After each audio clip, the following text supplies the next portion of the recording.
asalaamaaleykum wa rahmatullah taala wa barakaatu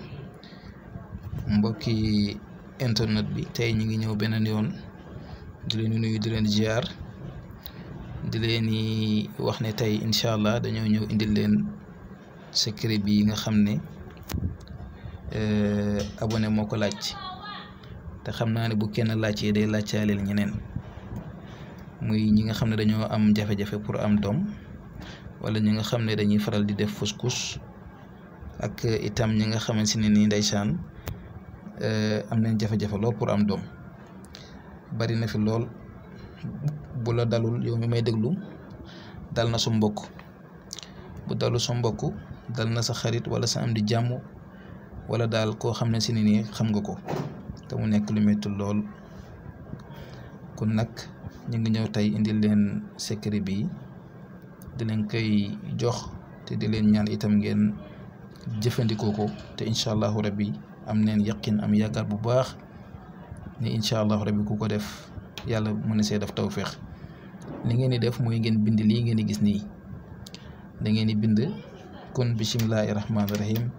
ngeen def allahumma salli ala sayyidina muhammad wa sallim tasliman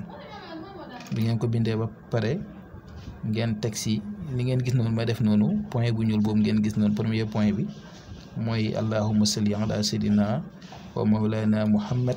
hatta tarisa arda wa man alayha wa anta ghayru warisin boobu da ngeen koy bind 46 fois dégg ngeen bu ngeen ci paree ngeen teg si rabbi la tazarni fardan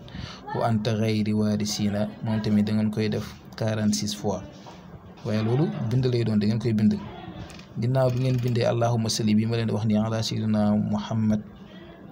wa sallim tasliman da ngeen bind allahumma salli ala sayyidina wa mawlana muhammad hatta tarisa arda wa man alayha wa anta ghayru warisin loolu 46 fois ngeen koy bind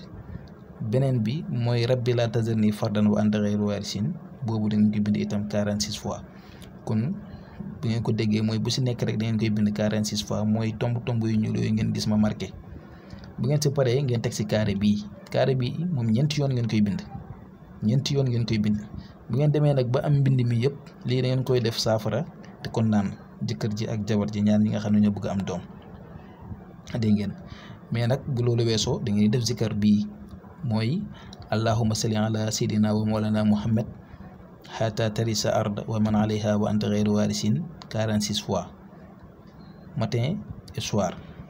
mooy ñaari salade yëpp beneen bi mooy rabbi la tazarni fardan wa anta ghayru warisin boobu tamit da ngeen koy def 46 fois zikar lay doon zikar bët bu set suba ak ngoon yéen ñaar ñëpp mën ko def ñaari woy dencante yi mën nañ ko def wala kenn ku nekk itam mën na ko def day gën a gaaw rek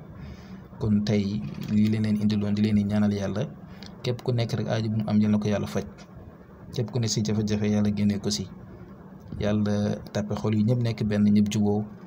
képp ku am problème yal na ko yàlla fajal bi jaa Muhammad sallallahu alayhi wa sallam yal na yàlla barkeel bépp loo xam si dugal nañ ko fi rek képp ku ko jëriñoo yàlla képp ku ko def yal na la si yàlla defal njëriñ te ñu ngi leen di ñaan ngeen aimé vidéo yi ñuy def di ñu gën a encouragé si liggéey bi ngeen partage vidéo yi yokk abonné yi incha allah képp ku nekk lu mu bëgg rek na ko def si commentaire yi incha allah rabbi dinañ leen ko andil kon ñu ngi yem gum fii ba beneen yoon incha allah.